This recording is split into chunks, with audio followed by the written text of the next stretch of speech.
Lui là, c'était David Goggins, et un jour, il s'est dit que courir 160 km sans aucune préparation, c'était une idée réaliste, probablement inconsciente, mais réaliste. It's the worst pain I can't even describe the pain of that last 30 miles to anybody. No one, it's very hard. Du coup, je me suis dit que courir un semi-marathon alors que j'ai jamais couru plus de 10 km, bah ça semblait aussi être une bonne idée.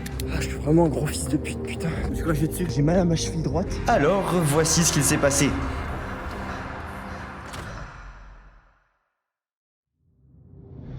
Bon, là, il est 5h30 et la première chose que Goggins se prend au petit déjeuner, c'est un semi-marathon. Comme ça, genre. Paf, d'un coup. 5h30, direct, dans le gosier, comme ça.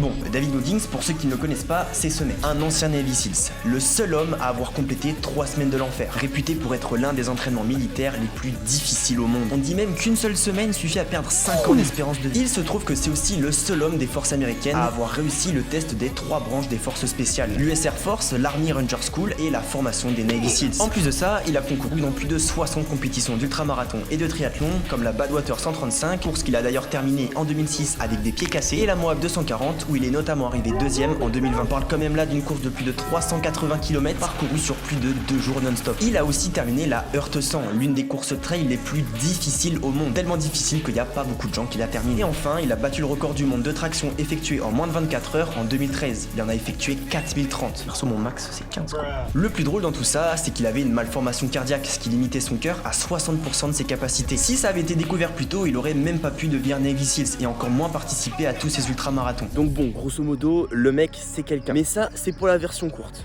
En vérité, c'est un peu plus compliqué que ça. Ouais, ça c'est la version courte. Alors pour comprendre comment un exterminateur de cafards obèse de 136 kg a pu intégrer l'unité des forces spéciales américaines en moins de 3 mois, terminer un ultramarathon de 160 km sans aucune préparation et avec 2 pieds cassés, va falloir revenir un peu en arrière. Bon, en attendant d'en apprendre un peu plus sur lui, on est parti pour les 21 km. Il est actuellement 5h28.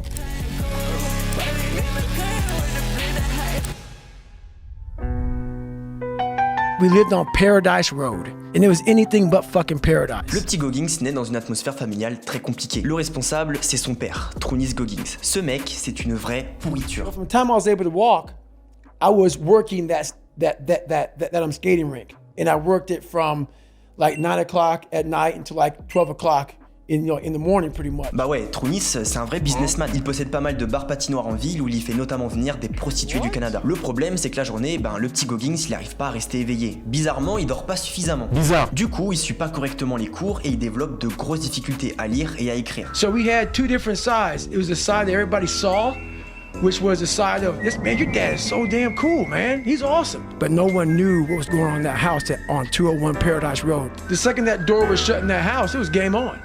The real him would come out and beat the shit out of me, beat the shit out, out of my mom. Très souvent sous l'influence de l'alcool, Trounis la battra à de nombreuses reprises sous les yeux impuissants de David et de Trounis Jr. Un jour, elle le surprendra en pleine action avec une de ses filles de joie. D'ailleurs, ce jour-là, elle finira KO et tirée par les cheveux dans les escaliers. Trounis Jr. s'enfuira dans sa chambre, mais David, lui, restera spectateur de cette scène d'horreur. Il tentera tant bien que mal d'aider sa mère en appelant la police par exemple, mais malheureusement, cette dernière ne prendra pas au sérieux l'appel à l'aide. Il finira également battu à coups de ceinture, une fois de plus. I was black and blue from my neck down to my ankles. I'll never forget looking at her face.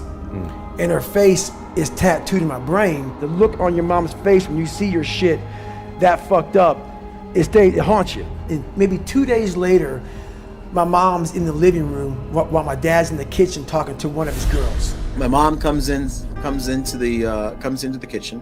And she said, "You guys can come or you guys can stay, but I'm getting the fuck out of here." Malheureusement, c'est que le début des problèmes pour David.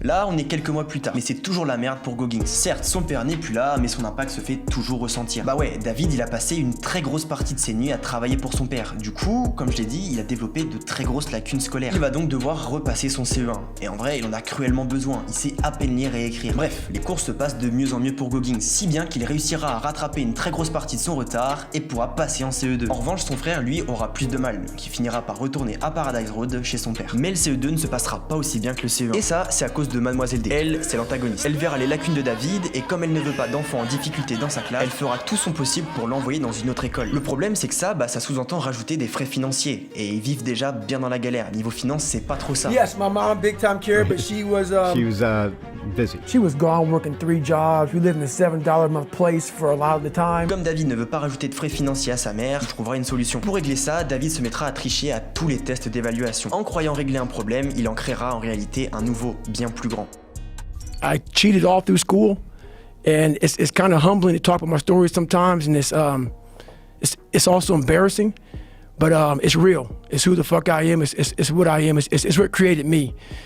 And copy from the 4th grade to my junior year in high school on every assignment. Tricher, ça lui confirmera juste qu'il n'est pas capable d'apprendre, ce qui baissera considérablement son estime de lui-même jusqu'au point de rupture des années plus tard. Mais attendez, il y a quand même eu un peu de bonheur dans tout ce merdier. Sa mère rencontrera un homme nommé Wilmot, et lui, il a rien à voir avec Trounis, c'est le GOAT. Il deviendra la vraie figure paternelle de David, et Jackie en sera complètement comblé. Mais alors qu'ils prévoyaient d'emménager ensemble à Indianapolis avec Wilmot, celui-ci est assassiné le 26 décembre 1989 de 5 balles dans la poitrine et d'une balle en pleine tête. Une nouvelle qui détruira sa mère, qui avait commencé à retrouver goût à la vie. Et le pire dans tout ça, c'est qu'on autorisera le jeune Goggins à accéder à la scène de crime, à seulement 14 ans. Jackie et David finiront quand même par partir s'installer à Indianapolis, histoire de changer un peu d'environnement suite à cette tragédie. Après quelques mois, ils finiront quand même par revenir à Brazil. Et la situation était déjà de plus en plus merdique, mais là, ça va clairement pas aller en s'arrangeant.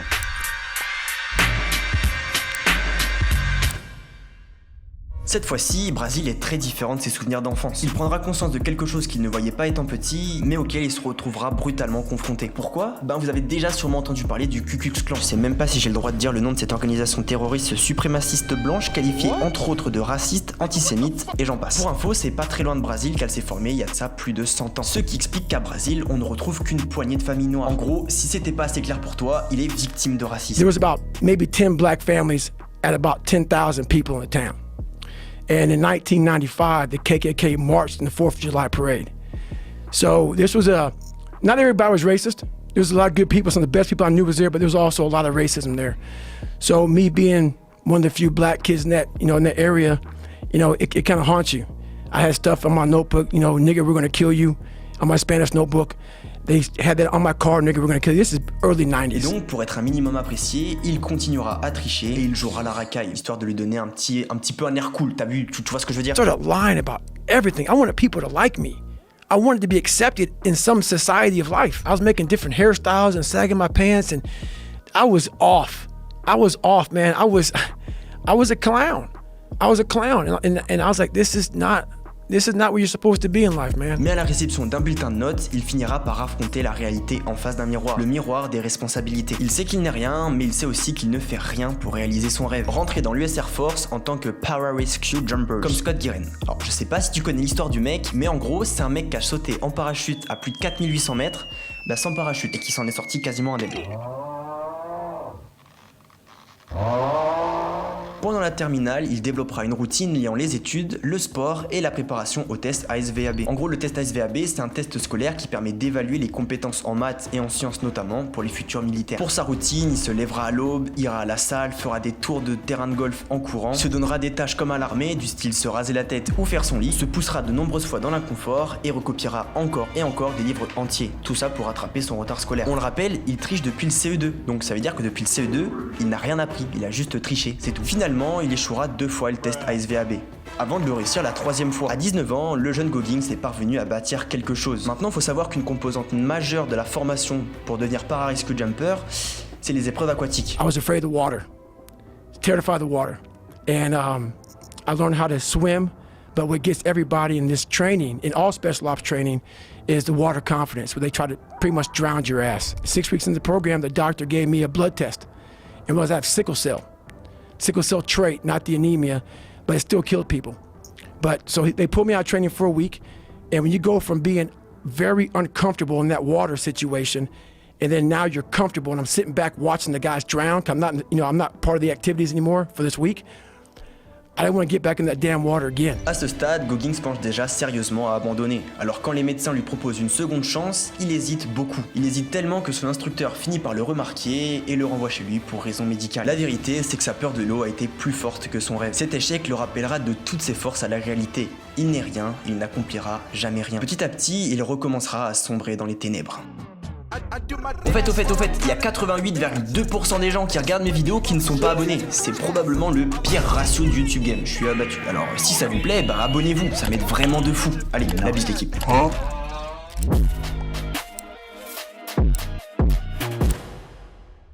Bon, petit saut temporel de quelques années. Goggins a maintenant 24 ans. Il travaille chez Ecolab en tant qu'exterminateur de cafards et il a totalement délaissé l'armée derrière lui. From the age of 19 to the age of 22, I went and did a job called TACP, where you control fast movers behind enemy lines. Cool job, but there's no water. I was afraid of the water, so I avoided it.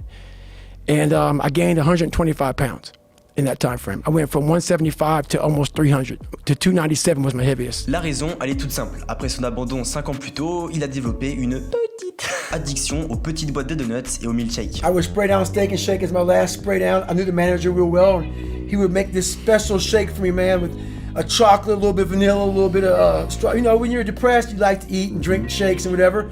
Had a 45-minute commute home in my car, and I stopped by 7-Eleven, get a box of mini chocolate donuts, and I would eat those and drink the shake and go home. But I was haunted. These demons were in my head every day, man. You ain't shit, man. God, dog, man. You wear this fucking uniform, you get in your fucking Ecolab truck, you go spray for cockroaches, you fucking go in the kitchens, you eat your fucking brownies and shit. In the back kitchen, you make shakes and shit while you're in there, man. I was like, fuck, man. So at this time, my routine was to come home, turn the TV on, walk back to the shower, listen to the TV while I was taking a shower. Le point de bascule, là où tout va changer, arrivera après un énième jour de travail chez Ecolab. And I saw this Discovery Channel show on TV, and that Discovery Channel show was these guys going through Hell Week. And I saw these guys freezing, a lot of water, and I was like, you know what? It brought back memories of me going through pararescue training. So at 297 pounds, I decided to try to be a Navy SEAL. Very few ever get to where you are today. You only graduate from BUD/S training once. It marks the completion of the toughest military training in the world.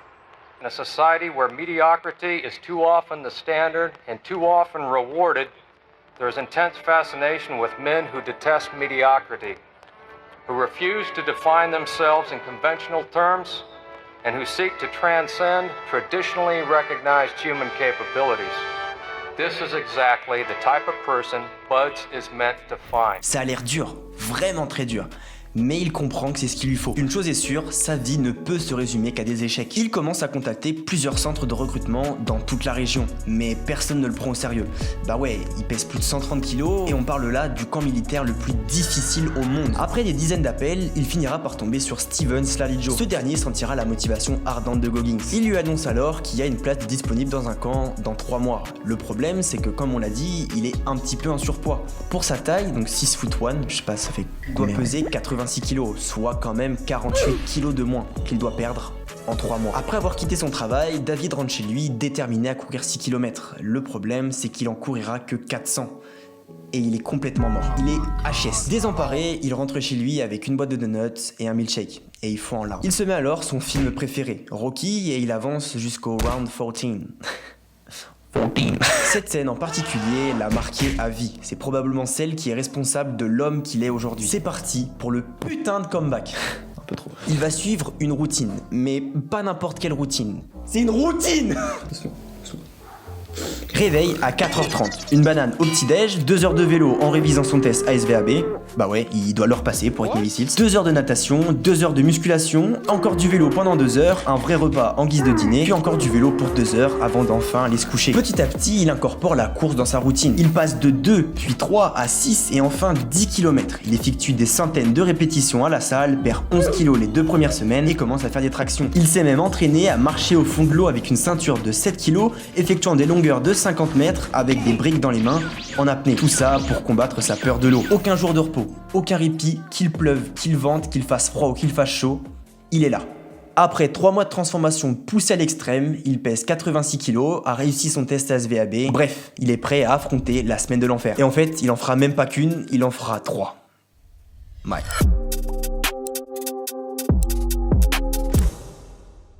La Hell Week, ou semaine de l'enfer en français, c'est 5 jours en enfer. 4 heures de sommeil au total sur toute la semaine, plus de 100 heures d'efforts physiques intenses, mais surtout c'est un défi mental extrême. Le taux d'abandon y est d'environ 75% et la nourriture est très limitée. Tout ça, ça stresse énormément le corps sur le plan physique. D'où le fait qu'on dise qu'une seule semaine de l'enfer puisse suffire à faire perdre 5 ans d'espérance de vie. Malheureusement, chaque Hell Week peut voir un ou plusieurs de ses participants rendre l'âme. Mais alors, c'est quoi l'objectif de ces épreuves? Te briser mentalement. On cherche à te pousser le plus loin possible dans tes retranchements. En fait, la Hell Week doit débloquer quelque chose dans le mental des participants, qui seront prêts à se retrouver plus bactères, à souffrir encore et encore, mais à toujours en demander encore plus. Et ça, sans jamais abandonner. Pour les simples mortels que nous sommes, la semaine de l'enfer, c'est juste l'enfer. Mais pour David, c'est la douleur qui lui permettra de se montrer à lui-même qu'il est capable de bien plus qu'il ne le croit. Pendant ces épreuves, les recrues doivent affronter le supplice des vagues. Ils s'allongent sur la plage et doivent attendre de se faire submerger par l'eau glaciale, puis enchaîner avec des sprints pour ne pas frôler l'hypothermie. Une des épreuves les plus connues consiste à porter des bateaux ainsi que des troncs d'arbres en équipe, d'où le fameux Come on, we want to see it. Good, 22. Who's gonna carry the boats and the logs? That's you, buddy. Come on, 23. Come on, 24. One more, David. Who's One more. gonna carry the boats? Le truc avec la Hell Week, c'est que c'est tellement dur mentalement et physiquement que c'est impossible de se projeter dans le temps. Dès les premières minutes, ton corps te supplie, te hurle et tente de te persuader qu'il faut absolument que tu te barres d'ici. Tu dois donc sur toute la semaine mener une bataille constante contre toi-même, chaque seconde. Tout ça pour ne pas abandonner. Pour ça, Goggins trouvera le moyen d'enlever des âmes, ou taking souls en anglais. En gros, ça consiste à être tellement bon que t'impressionnes tout le monde. Peu importe les obstacles ou les critiques qu'on te lance, tu te relèveras toujours. Le meilleur exemple pour ça, c'est justement le 14e round de Rocky. Apollo croit en avoir fini avec Rocky, mais il se relève encore et encore. Rocky a pris l'âme d'Apollo. Comment Rocky peut-il se relever alors que tout le monde, même son propre coach, lui dit de rester au sol? Peu importe ce que tu lui feras subir, il se relèvera toujours. Ok, pause. Bon, j'ai tenté de résumer au plus simple, mais il y a encore beaucoup de choses à dire sur la semaine de l'enfer. Pour ceux que ça intéresse, je vous conseille de lire ces deux livres, Can't Hurt Me et Never Finished, l'un des deux étant un best-seller. J'ai lu le premier et il est incroyable, j'ai déjà commandé le deuxième. Énorme. Alors, si vous êtes chaud, il y a des liens affiliés juste en dessous de la vidéo. Ça me permettra de toucher une petite commission, c'est pas grand chose mais ça m'aide beaucoup, surtout que faudrait penser à améliorer un peu le setup pour continuer à vous pondre des vidéos, parce que celui-ci, il commence à être un peu limité. Alors, merci d'avance. Goggins utilisera de nombreuses fois ce processus sur ses instructeurs pour leur montrer qu'ils ne peuvent pas le briser. Cela lui permettra, même au plus bas, d'avoir un second souffle. I was never breaking the soul of anything in front of me. So that's why I came up with the thing called taking souls in my book.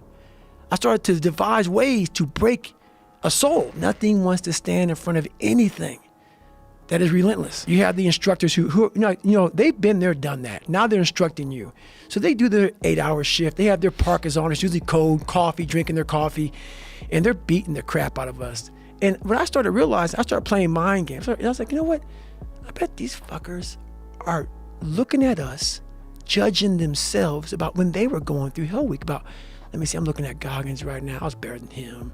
I was better than that guy. I was better than that fucker over there. So I was getting my Boku all jacked up. I said, we're gonna take these motherfuckers' souls. So when they had us doing this simple thing that guys are struggling with, Boku 2 was just launching the fucking boat in here, yelling, yeah, you can't fucking hurt us. You can't hurt Boku 2.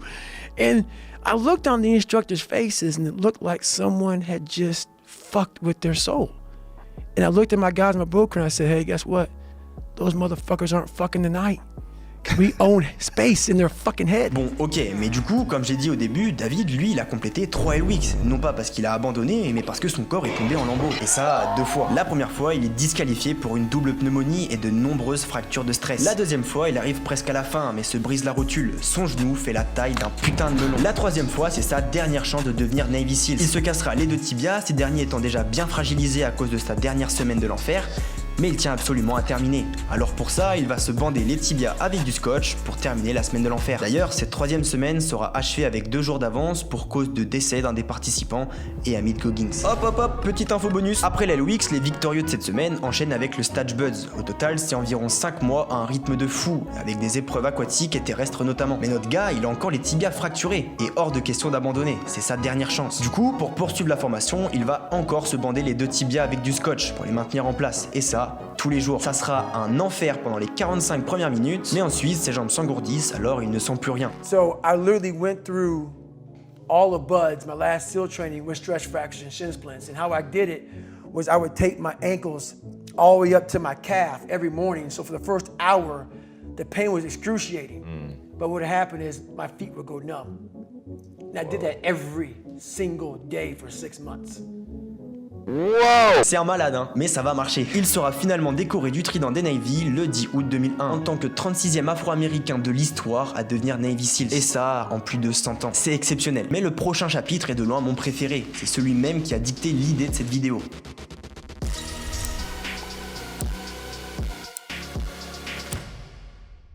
Le 28 juin 2005, des soldats participèrent à l'opération Red Wings en Afghanistan. Malheureusement, la plupart des soldats et des SEALs qui y participèrent vont y périr. David, qui connaissait la plupart des SEALs qui ont participé à cette opération, tentera de lever des fonds pour aider leur famille. Pour ça, il lèvera des fonds pour l'association Special Operation Warrior Foundation. Mais Goggins, il veut pas juste faire un stand de crêpes ou vendre de la limonade. Non, lui, il veut vraiment marquer les esprits. Pour ça, il google les courses les plus difficiles au monde et il tombe sur la Badwater 135. Whatever you do, runners, right now, just don't think about the 135 miles of scorching highway in front of you. Just don't even think about it. Just focus on the present. Don't think about climbing Town Pass or Father Crowley or Mount Whitney. Don't think about 135-degree temperatures as you pass the sand dunes. Une course de 135 miles qui se déroule dans la vallée de la mort en plein mois de juillet. Le problème, c'est que l'organisateur, même s'il sait qui est Goggins, ne veut pas l'inscrire à sa course. Bah ouais, David, il a certes gagné en popularité avec ses 3 semaines de l'enfer, mais il n'empêche que c'est pas un coureur. So when I called the race director up, Chris Kosman, I'm like, hey, I would like to do this race to raise money for a foundation. He goes, have you ever run 100 miles? And I was like in a week, or like what are you talking about? He goes, no, like in 24 hours, because that's what you got to do to qualify.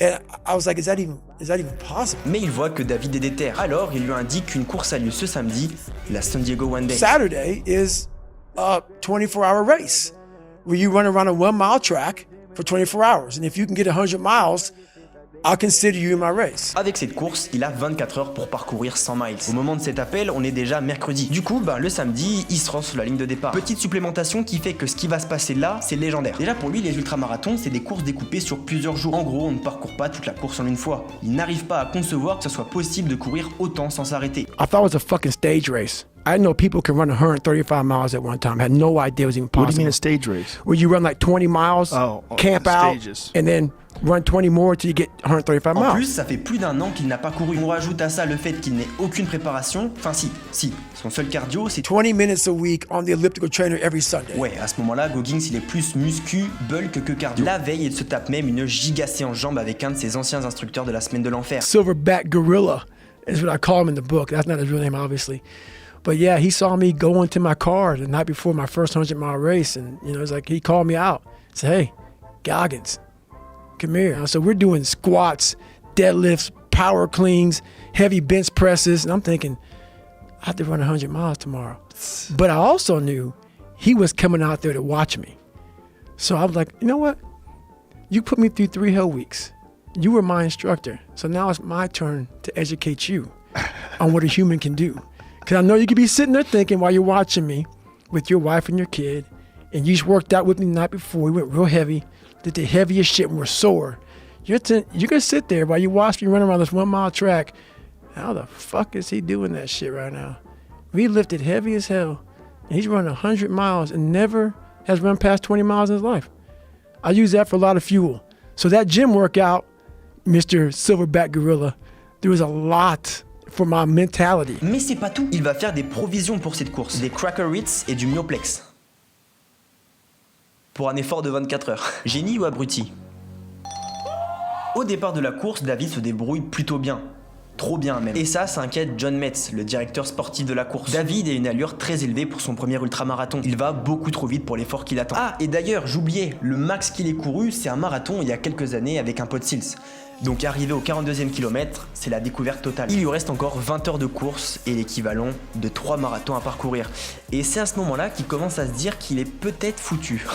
Peut-être. Tout va commencer à déraper aux alentours du 80e kilomètre. Il crache des glaires brunâtres, souffre déjà de multiples douleurs sur ses pieds, sur ses genoux et aussi sur ses tibias. Il souffre énormément, mais il lui reste encore l'autre moitié de la course à compléter. Du coup, son allure diminue drastiquement. Mais une question commence à résonner de plus en plus dans son esprit.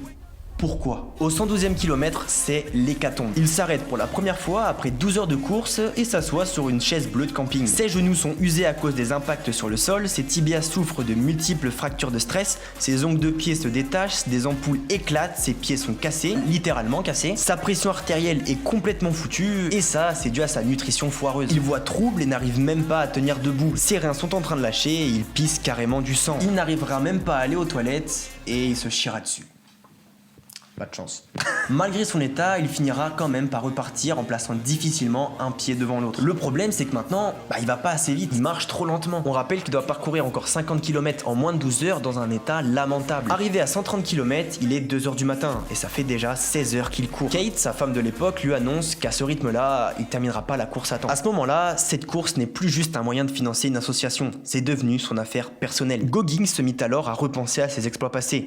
Il doit finir cette course, mais il doit se prouver qu'il en est capable. Il repense au lycée lorsqu'il a dû travailler 3 fois plus que les autres pour passer son diplôme et le test ASVAB pour les para-rescue jumpers. Il y a aussi quand il a perdu 50 kilos en 3 mois, quand il a participé à 3 semaines de l'enfer en moins d'1 an, quand il a terminé le stage Buds malgré des tibias fracturés, quand il a vaincu sa peur de l'eau de lui-même en s'infligeant toujours plus d'épreuves de fou comme marcher au fond de l'eau en apnée et le tout avec une ceinture lestée. En faisant ça, il se contente pas juste de se rappeler de ce qu'il a fait. Il tâche de revivre chaque composante de ce souvenir. La douleur, l'inconfort, la joie, la peur, la tristesse ou encore la colère. La douleur finissa par se dissiper suffisamment pour qu'il puisse regagner un peu en vitesse. Tous ces exploits étaient stockés dans une urne mentale, la cookie jar. Lorsque les temps deviennent durs, nous oublions trop souvent qui nous sommes réellement. Les épreuves les plus dures, les échecs comme les victoires que l'on a traversées et qui ont sculpté la personne que nous sommes aujourd'hui. Ils définissent qui tu es réellement. Grâce à ça, David prend enfin conscience de tout. Il vient de rien. Il s'est construit tout seul, épreuve après épreuve. Ce petit garçon battu par son père, harcelé à l'école, qui ne savait même pas lire et écrire, qui a triché et menti toute son enfance pour se faire une place dans une ville raciste, était aujourd'hui devenu un Navy Seals athlétique de 90 kg de muscles ayant participé à 3 semaines de l'enfer, courant aujourd'hui à un ultramarathon de 160 km sans aucune préparation. C'était des preuves qu'il était bien plus fort qu'il ne le croyait. Les 50 derniers kilomètres furent parcourus dans la pire douleur de toute sa vie. Mais après 18 heures et 56 minutes de course, David Goggins franchira la ligne d'arrivée après avoir parcouru 162 km. Bon, après ça, il est complètement foutu. Sa pression artérielle est baisée, ses reins ils ont complètement lâché, ses jambes sont cassées, ses pieds aussi d'ailleurs, littéralement, tout est cassé, il est foutu. Il se pisse du sang et se rechie encore une fois dessus. Gros dégueulasse, hein. Bref. Kate l'aidera alors à monter les escaliers de leur appartement jusqu'à ce qu'il perde connaissance. Il reprendra connaissance une fois dans la salle de bain, dans la baignoire. Et son état, c'est une catastrophe. Ce qu'il pissa une fois dedans ressemblait à du Coca-Cola. Ses reins ont lâché, son corps il est littéralement en train de mourir, mais il refusera quand même d'être emmené à l'hôpital malgré les douleurs atroces qu'il éprouvait. Il dira même « Just shut up and let me enjoy this pain. I don't want anything to numb it. I don't want anything right now. Because what I had done was I just, in my mind, and people will take this wrong and take it as wrong as you want to, I don't really care. I had just climbed a mental wall that was amazing. And I didn't want anybody to take that pain away from me at that point, because that was all confirmation. Cette douleur qu'il ressentait, c'était la preuve bien réelle qu'il avait accompli quelque chose qu'il croyait fermement impossible. Et le plus fou, c'est qu'un mois après, il se rendra au marathon de Las Vegas, qu'il pensait ne pas courir. Il accompagnait juste sa femme et sa mère en tant que supporter. Le matin même, il avait essayé de courir, mais impossible de faire plus de 500 mètres. Ses jambes sont encore traumatisées. Mais au coup de feu de départ, quelque chose le frappera en pleine tête. On lui a pas tiré dessus, hein, mais juste, ça switch dans sa tête, quoi. Il s'élancera alors pour son premier marathon, sur des jambes encore tétanisées de ce qu'il a accompli il y a encore un mois. Il finira alors par terminer cette course en 3 heures et 8 minutes, le qualifiant pour le marathon de Boston. That gun went off 2005. 14 days after, I broke myself off and I qualified for the Boston Marathon. I ran 3:08. That's crazy. And what's funny about it, I know people may hear say this motherfucker, even when I tell you the story, I want to drop so many names. Google it, look it up. I don't give a fuck. Like, it almost seems like I'm making my own story up. It does. It almost seems like it to you. It does. Like when I tell it, if I were to hear somebody, like let's say I listen to your Joe Rogan's podcast. I heard some black dude from fucking Brazil and talking about this happened, 3 hell weeks, Ranger School, ran 100 miles, broke my feet, broke my body. I'm like, this mother, he's the biggest fucking liar on the planet. Ain't nobody doing that shit. See, even when I tell my story, it almost sounds like some made up shit. Suite à ces deux exploits qui lui semblaient impossibles sur le coup, il se mit à se demander De quoi suis-je vraiment capable? Chaque épreuve physique ou mentale des Navy Seals de la San Diego One Day ou de ce marathon l'avait poussé dans ses retranchements mentaux à chaque fois. Il pensait que c'était impossible et que c'était sa limite, mais pourtant il a réussi à chaque fois à se dépasser, voire même à se surpasser. Le point commun à tous ses exploits, c'est qu'il était passé systématiquement par le même processus. Et ça, très peu de gens sont capables de s'y livrer de leur plein gré.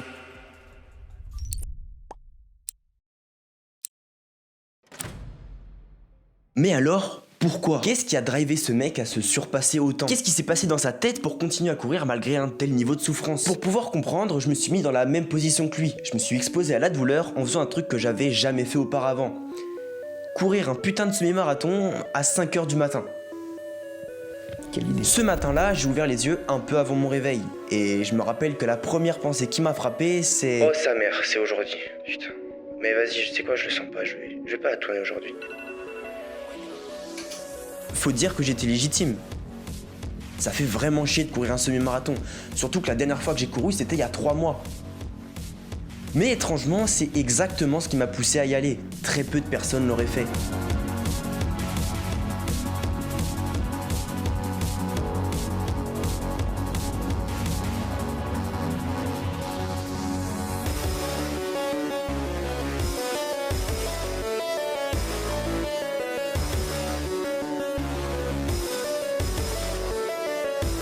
Au bout des premiers kilomètres, je commençais déjà à croire que c'était impossible que je finisse la course. En fait, au 3e kilomètre, j'ai commencé à sentir une douleur dans ma cheville droite. Elle ne m'a pas quitté de la course, et c'est malheureusement pas la seule douleur que j'ai développée. Toutes ces douleurs m'ont de nombreuses fois remise en question, et plusieurs fois, j'ai voulu m'arrêter. J'étais légitime, la douleur devenait vraiment insupportable. Tellement insupportable que mon allure est passée de 5 minutes au kilomètre en début de course à 7 minutes, voire 8 minutes au kilomètre en fin de course. Je pouvais plus courir, j'étais mort. Mais j'ai pas abandonné, et bien qu'aujourd'hui les gens puissent qualifier ça de folie, je suis très fier d'avoir accompli ce que j'ai accompli. Pourquoi? Bah en fait il s'est avéré que la douleur que je ressentais à la cheville droite, c'était une tendinite du talon d'Achille droit. Et ça dès le 3e kilomètre. Mais j'ai aussi développé 2 autres tendinites, une à l'arrière du genou gauche et une à l'arrière du genou droit. Encore une fois, cette même question. Pourquoi est-ce que j'ai continué à courir alors que j'avais super mal comme ça? Comment est-ce que j'ai réussi à me motiver à continuer à courir? J'avais de la musique? Non. Cette course, je l'ai courue exactement comme David l'aurait fait, c'est-à-dire sans musique. We like to put the headphones on, Yeah. like before the big game, and listen to the music. Yeah. What the fuck did you do when the headphones come off, bro? It's you in your own mind. Right. I know how to do that. That's the hard part, Do you man. ever listen to music when you run? Never. Never. Told you, Jamie, it's cheating. La seule mélodie que j'entendais, c'était ma voix intérieure me chuchotant d'arrêter à chaque foulée vers l'avant. Bref, pour continuer à courir malgré la douleur, j'ai dû partir en guerre contre moi-même. J'avais cette voix que l'on a tous en nous qui nous empêche très souvent de nous faire mal. En gros, elle nous garde dans notre zone de confort. Continuer à courir malgré mon désir d'arrêter, ça a donné la parole à une voix qui était enfouie au plus profond de moi. Cette voix se nourrissait de chaque pas vers l'avant pour grandir. C'est elle qui m'a permis de continuer. Et c'est à ce moment que j'ai pris conscience de quelque chose. La douleur, c'est un vecteur de croissance. Alors ça peut sembler un peu flou, mais t'inquiète pas, je vais tout expliquer. La douleur m'a permis de surpasser mes propres limites, de découvrir un peu plus ce dont j'étais réellement capable. Ce que j'ai compris, c'est que tu dois constamment repousser tes limites, parce qu'il y a toujours plus derrière. En réalité, t'es bien plus fort et loin de ta limite ultime que tu ne le crois. Lorsque tu penses à arrêter, tu n'es qu'à 40% de tes capacités. Enfin, d'après Goggins en tout cas. Et j'avoue, même si je pense que 40% c'est probablement un nombre bidon, bah force est de constater que c'est vrai.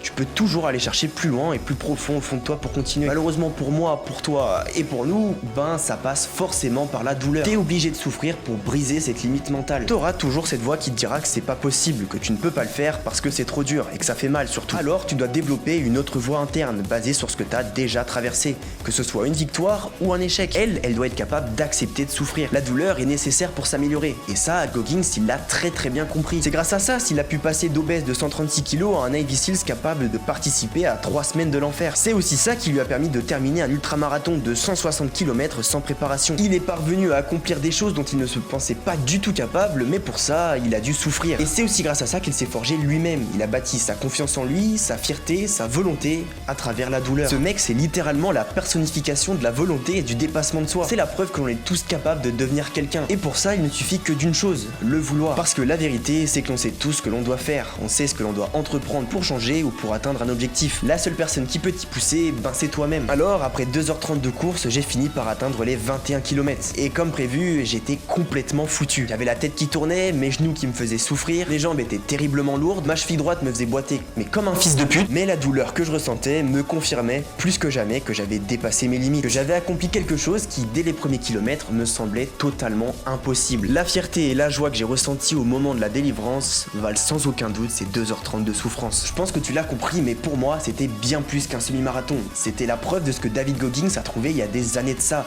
La douleur te fait progresser, mais c'est totalement impossible de le concevoir tant qu'on ne s'y est pas exposé, tant qu'on n'a pas vécu l'expérience. On peut pas juste théoriser sur ça, on est obligé d'aller l'expérimenter. Et ça, d'après moi, c'est la plus belle chose que tu puisses entreprendre dans une vie. The purpose is always there. The purpose never leaves us.